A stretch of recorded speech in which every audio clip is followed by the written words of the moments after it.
Iván Martínez, director de Wikimedia México. Bienvenido, Hola, buenos tal? días. Buen día. Buenos Siempre días. llenándonos de ciencia y de estos artículos, bueno, tan diferentes y que además le están dando la vuelta al mundo. ¿Qué tipo de sapos son y de dónde llegan?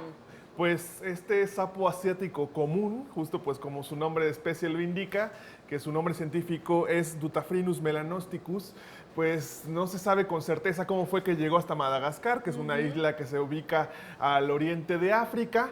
Y está ahí, pero está causando pues muchos estragos. Justamente estos cambios de especies entre regiones pues producen cuestiones de consecuencias inimaginables. Y justo me gustaría que nos platicaras eso. Lleva 10 años como tal ahí este sapo invadiendo Madagascar, pero ¿cuál es la repercusión que tiene? Porque cualquiera pensaría, bueno, nada más hay muchos sapos.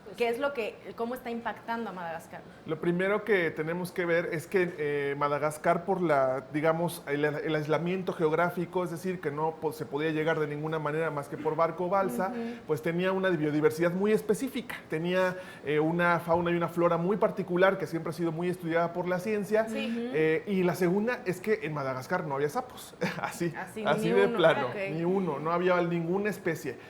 Además, por el desarrollo que han tenido en otras partes del mundo, estos sapos se adaptan rápidamente en cualquier parte, pues de hecho por eso están presentes en gran parte de Asia, y dio la casualidad que llegó esta especie, no sabemos exactamente cómo, si en algún contenedor, alguien la llevó y la soltó, alguien la llevó de paseo, no sabemos, no se sabe con certeza, pero en la parte norte de la isla, que es donde está proliferando esta especie, pues se encontró cuestiones como arroz, como trigo, como especies, como huevos de aves, que hay muchísimas en Madagascar, y pues parece que le han encantado porque pues se ha reproducido, pero de manera masiva.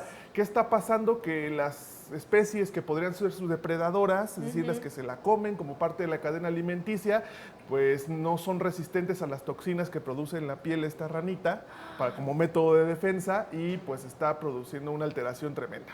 Oye, ¿y qué peligro tiene para los seres humanos? Bueno, en lo general siempre no hay que acercarse o tratar de agarrar estas ranas porque no sabemos si las toxinas de la piel no pueden afectar a las personas, y los efectos que está teniendo las toxinas de esta rana también incluso aplica para la diversidad acuática, es decir, todos los pececillos, estas cosas, porque los renacuajos también de la rana pues tienen estas toxinas para defenderse de los ranas y sapos de esta especie. Oye, y sabemos que Madagascar normalmente ha sufrido, bueno, se puede levantar de este tipo como de epidemias, por así decirlo, pero entonces, ¿qué es lo que se está haciendo ahora? Pues se está tratando de hacer una contención, solo que este tipo de cosas son difíciles de hacer porque justamente tú colocas algo que controla la rana y puede desencadenar otros procesos. Por eso es que, no sé, cuando llegamos de viaje de algún lado, incluso o vamos a otro país, pues siempre nos dicen, oye, no metas especies ni de fruta ni de animales, es por estas cosas.